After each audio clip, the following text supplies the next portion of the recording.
President of the United States was the March for Life last year, and I'm proud to be back with much better weather this time around. Now, some of you may remember that in my remarks last year, I told you all that one of the things I most wanted in the United States of America was more families and more babies. So let the record show, you have a vice president who practices what he preaches.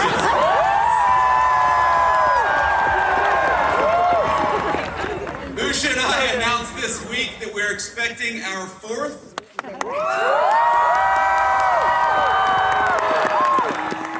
And it will be our third baby boy, so we'll take whatever prayers you can give. We certainly need them. We love you, JD!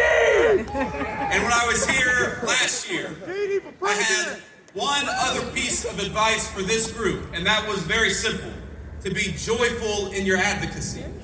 And looking out at this crowd today, it seems like you took that suggestion very well to heart. Because I see joyful people, I see grandmas, I see parents, I see beautiful little kids with incredible green hats.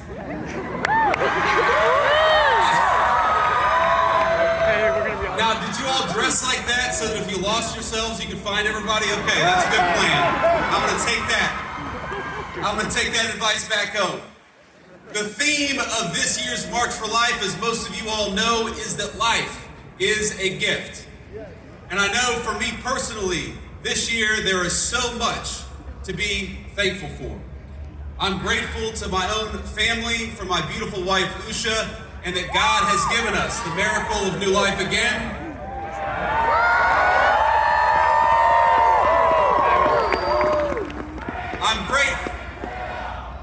I'm grateful for this movement, for the truth that is on our side.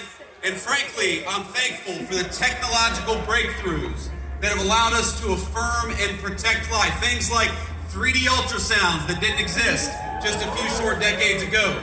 Things like the new medical technologies that have saved the lives of countless premature babies.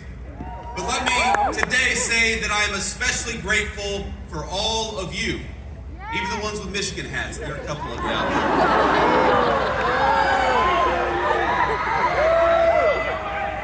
For the thousands of men and women and children, for the church groups, the school groups, the grandparents and the toddlers and everyone in between who braved this chilly Washington afternoon. All of us in the Trump administration, from the president on down, we thank you for your prayers, we thank you for your perseverance, and we thank you that for today, we are all marching for life.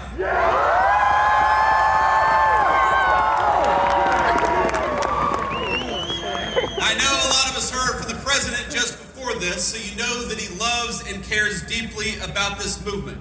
And it's why he has fought for the pro-life cause and why we do it in this administration. And it's why 3 years ago, we cannot forget, he delivered and his Supreme Court justices delivered the most important Supreme Court decision of my lifetime.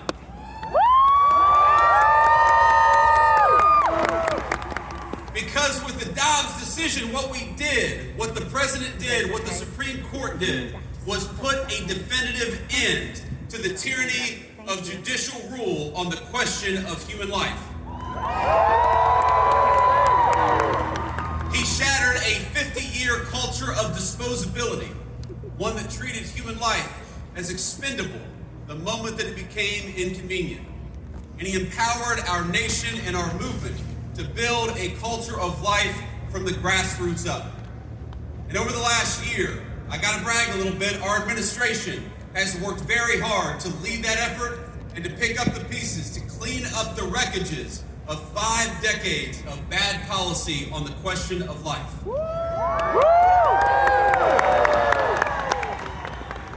An amazing crowd.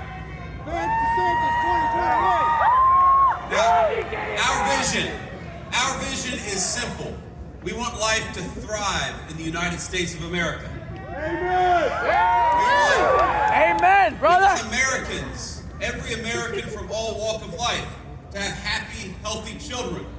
And we want them to raise those kids with confidence that their kids are going to do well and grow up in safety and prosperity. That they'll have access to good jobs, great schools, safe streets, and warm houses in which to raise their kids. And we want all of our American families to be able to do it with the confidence that their nation will stand with them just as they have stood with the United States of America.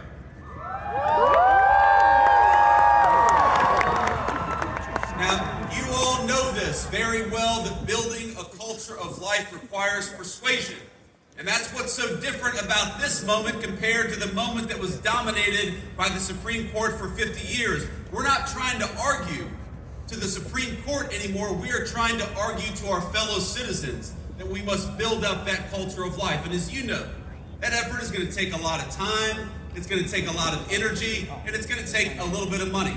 And that's why we're here, because you know that. We're marching for life because we want our wonderful fellow Americans, even if they don't disagree with us, to know that life is worthy, it is worthy of protection, and that is why we march today.